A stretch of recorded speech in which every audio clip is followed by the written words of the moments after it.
After compiling the best record in team history despite a series of setbacks, Chuck Knox's Seahawks found themselves battling the Miami Dolphins in postseason play for the second straight year.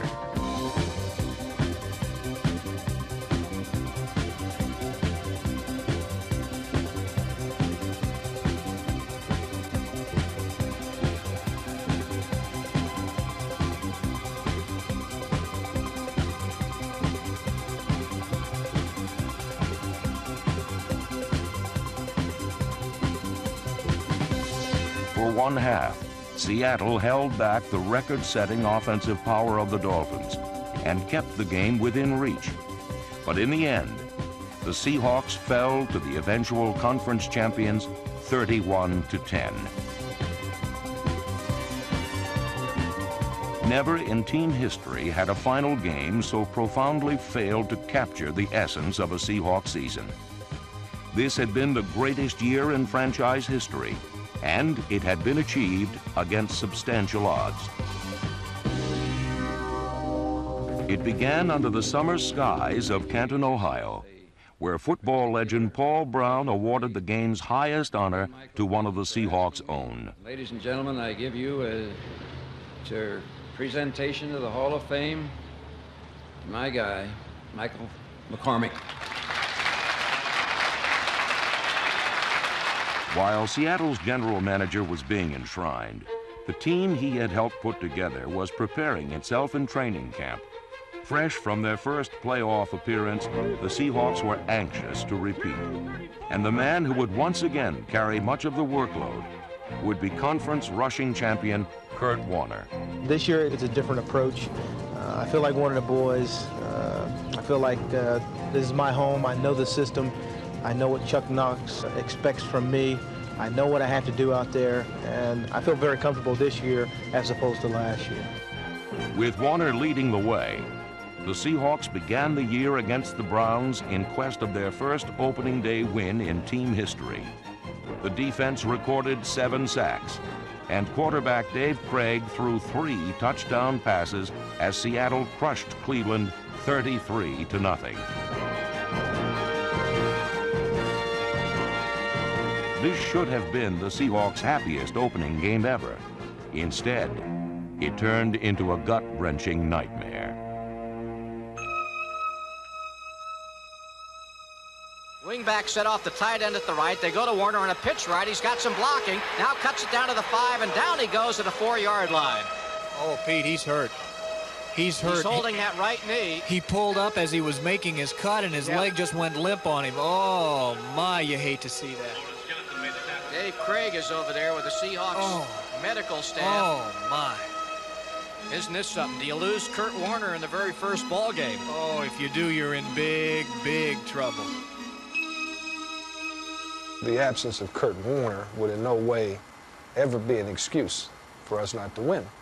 Because, number one, Kurt Warner did not play on defense. He did not play on special teams. It was a big, important part of our offense.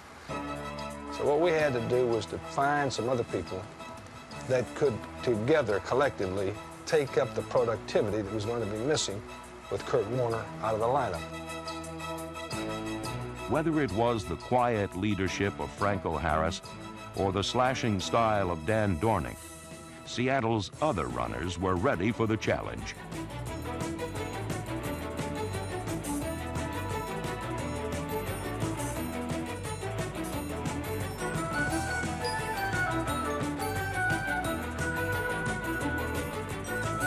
Along with David Hughes, Zach Dixon, Randall Morris, Eric Lane, and Cullen Bryant, the Seattle backs bought valuable time for Chuck Knox, allowing him to change his run-oriented offense to a passing one.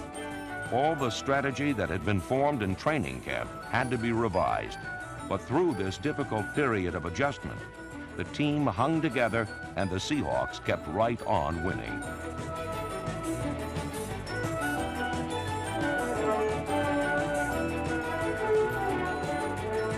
I was sorry that Kurt was hurt, but it was an opportunity for me to play some offense. But I still wanted to play special teams too. It was more like I have double duty now. Lane captained the most feared special teams in pro football. Running under Jeff West's punts, this swarming horde found even more ways for the Seahawks to win. They forced the most turnovers, blocked the most kicks, and before Paul Johns, number 85, was lost for the season, Seattle led the conference in punt returns as well. Where once gadget plays had flourished, the Suicide Squad's calling card was now the bone-jarring hit. Leading the charge was the first man ever selected to the Pro Bowl strictly for special teams play, number 50, Fred Young.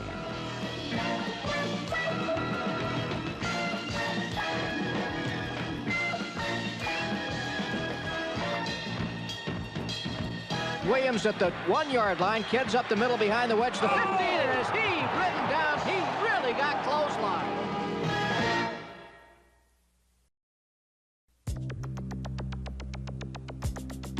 In 1984, the Seahawks fielded their best defensive unit in team history. Records and ball carriers tumbled in equal measure as Seattle transformed its defense from pushover to powerhouse. The personnel was basically unchanged from previous years, but there were several reasons why this year's model was among the finest in football. I think it's just a confidence that we have just from being comfortable with the coaching staff, with our role on the football team, and knowing that we have the ability to stop anybody. We're not a big bunch of guys, but, you know, we play with pride and we play with hustle and, you know, we just let it all hang out. Seattle's defense featured the three-man front of Jacob Green and Jeff Bryant, flanking noseman Joe Nash. From this trio, there was unleashed one of the fiercest pass rushes in the NFL.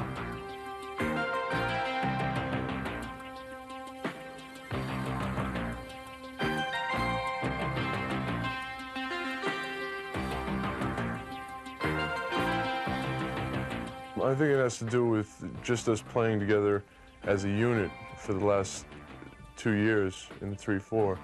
And I think that helps out a lot because you get to know the players next to you. You know what they can do, and you know how to compensate for certain things that they do. So I think we work really well as a team. The three of us have gotten used to going against two people. We know one of us is gonna get two sometimes, and whoever has one man to beat, then that's the guy that's gotta get there, getting to the quarterback. That's what a defensive end or defensive lineman is supposed to do. Green and Bryant exploded from the outside, and all-pro nose tackle Nash stormed through the middle to give Seattle a decided advantage in the game of quarterback pursuit. When a four-man front added Mike Fanning, number 74, Seattle's line was even more imposing and just as intent on achieving its goals. We play with heart. You know, we really want to get the job done. We know it starts up front, and in order to be successful, we're going to have to keep going every play each play like it's the last play and make things happen. Also making things happen was the Seahawk linebacking core of Shelton Robinson, Keith Butler, Greg Gaines, and Bruce Schultz. In Seattle's defensive scheme, the linebackers are supposed to make most of the tackles. Such instructions were carried out to the letter.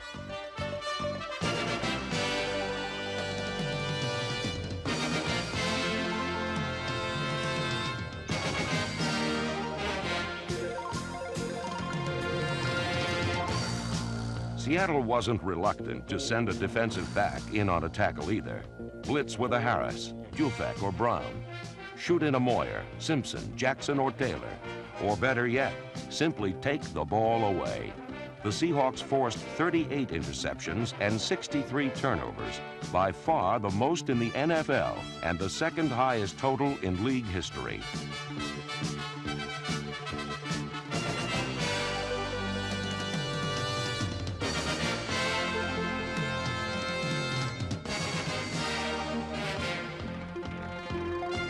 While the offense was still making fundamental changes after Kurt Warner's injury, the defense was doing some scoring of its own.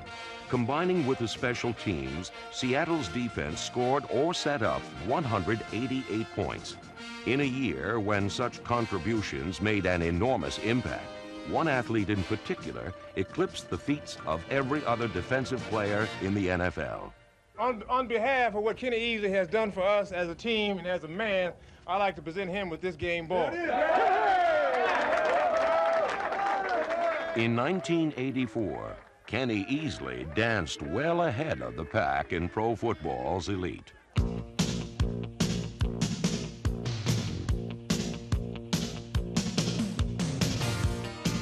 Postseason honors had come before to the Seahawks safety, but this year, Easley became the dominant defensive player in football. He exuded star-like quality, yet was not too big to perform the dirty jobs that are necessary to winning. When Kenny Easley volunteered to return punts after Paul Johns went down, it was the first time in the 31 years that I've been coaching that I've ever had a starter volunteer to return punts. That's not a job that people line up to want to do.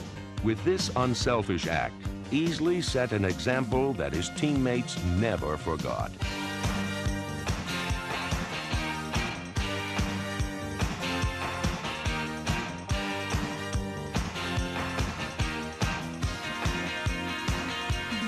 My attitude on the football field is that I want to win very badly, and I'm willing to pay the price to win and do whatever it takes to win for our football team. So I want to enjoy myself and have a lot of fun out there and do the things that I do best, and that's run and hit and make big plays.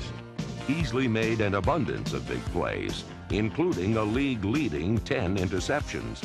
He was a unanimous Pro Bowl pick, an All-Pro selection, and NFL Defensive Player of the Year.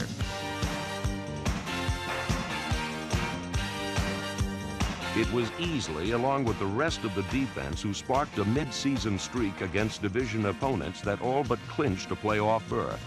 The first win came before a Monday night television audience in San Diego. Easley swiped 3 interceptions as the Seahawks shut out the explosive Chargers 24-0. The next week against the Chiefs, Pro Bowler Dave Brown was the designated star. Single back set. Kenny's back to pass. Shoots one toward the left side and is picked off by Brown. Up the sideline he goes. He couldn't go all the way. He's going to go all the way. No doubt Dave Brown is going to go 95, 96 yards. Touchdown. Seattle posted its 3rd shutout of the year, beating Kansas City 45-0 on the strength of additional interception runbacks for touchdowns by Easley and Keith Simpson. And after Dave Brown struck again, pro football history had been made. Wing left for Kansas City. Back is Blackledge. Gets blitzed. He lets one fly down the left side. Picked off on the 40-yard line. Brown on his way up the sideline again. They'll never get him. Down the sidelines. Dave Brown. Touchdown Seahawks. Well, that'll do it. The Seahawk defense goes into the record books. 4 interceptions returned for touchdowns, all of them. The Seahawk defense, the most larcenous defense in the NFL.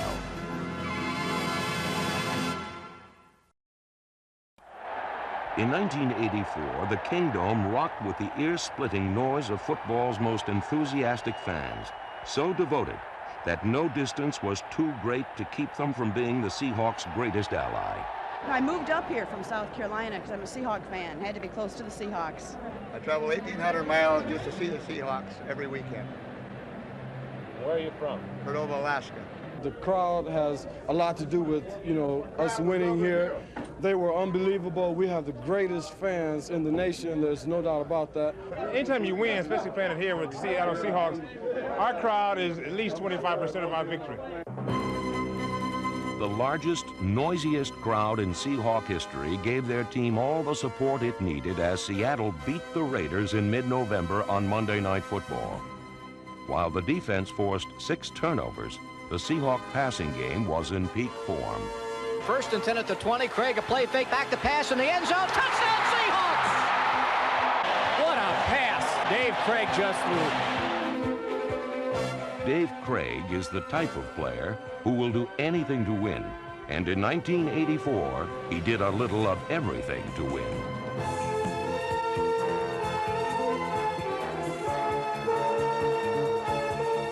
I think I have a little bit more confidence, but in the same respect, I'm not going to change the way that I am or the way that I go out and practice or play during the games, because it took me four years of hard work to get to this position. I want to stay here. In 1984, Craig shouldered the offensive load, took charge, and matured into the complete quarterback.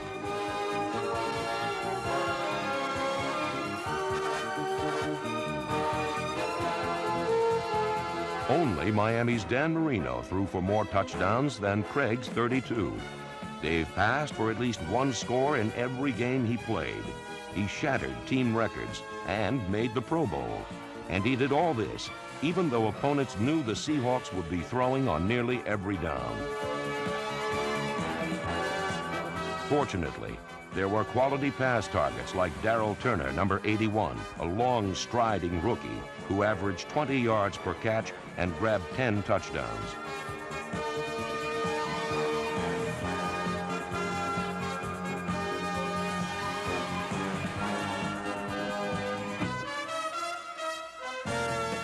While young Turner gave Seattle its best deep threat ever, defenses in the middle zone were being carved up by the precise patterns of the old maestro. Steve Largent was at it again. Largent's statistics were business as usual. 74 catches, 12 touchdowns, another Pro Bowl appearance, and a fistful of clutch grabs that earned the Seahawks important victories.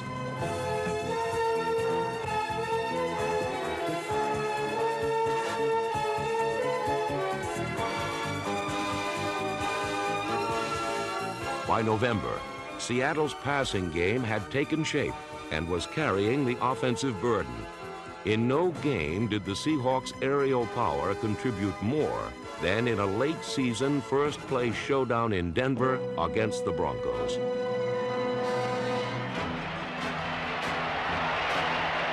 Charlie Young, the tight end, lines up on the right as Craig drops back to pass. He's going deep up the left side. He's got Turner in front. He makes the grab at the 30. He's on his way. He'll go all the way. Touchdown, Seahawks. Seattle's 80-yard bomb on the very first play silenced the crowd and forced Denver to respect the home run ball. This gave Steve Largent all the operating room he needed to destroy the Broncos underneath, while setting team records for receptions and yardage.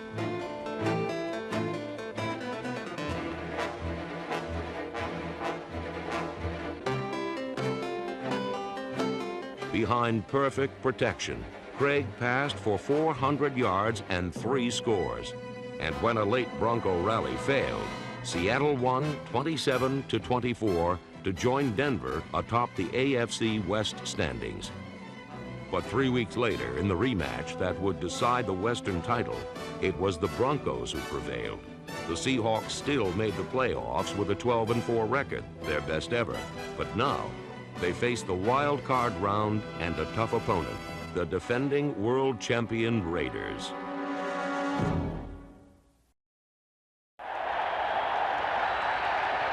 On December 22nd, in the AFC wildcard game, the Seahawks and their fans turned up the Kingdome decibels, determined to dethrone the champion Raiders, a feat few observers expected would happen. Largent out wide to the left. Craig on a little play fake back to pass, goes for it all in the end zone. Touchdown Seahawks to Turner.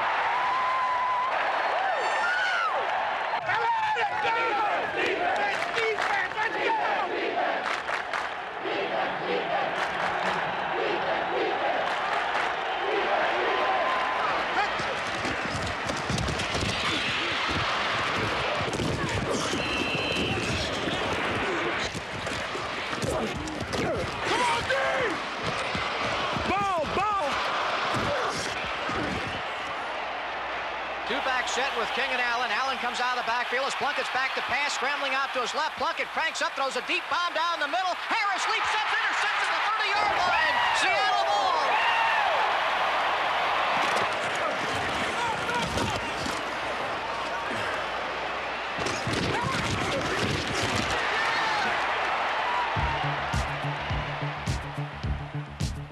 The Seattle defense had bludgeoned the Raiders. And when Pro Bowl kicker Norm Johnson added 2 field goals to make it 13-0, the Seahawks' strategy was clear. Chuck Knox all but wrapped up his eventual Coach of the Year honors by ignoring the pass and returning to his first love, the running game. Instead of throwing into the Raiders' strength, their pass defense, the Seahawks proceeded to do what the experts said they couldn't: run the ball right down the Raiders' throat.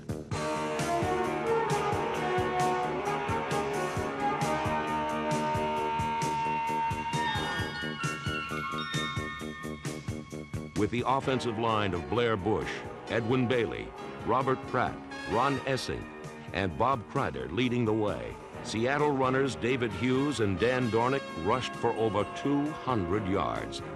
The Seahawks effectively kept the ball out of the Raiders' hands until it was too late. And when a crucial third down play was converted late in the game, the world champs were finished. High formation backs. Dornick gets the handoff, breaks through. First down as he gets to the midfield stripe and goes flying into Raider territory to the 47. The Raiders are going down! They're going down! With just seconds to go, L.A. had one final chance, but the Seahawks turned them back. Plunkett's back to pass. In trouble. He looks. He's going to crank up, throw a deep bomb down the right side. There are a couple of Raiders there. It's picked off by Seattle at the 45. Down the field where the football goes Easley. Ball game over. Seahawks win it. Seattle 13, L.A. Raiders 7. This game, like the entire season, was a testament to a team that had overcome setbacks to achieve success. It was a tribute to Seattle's loyal fans who had given all their love to a team that had played with all its heart.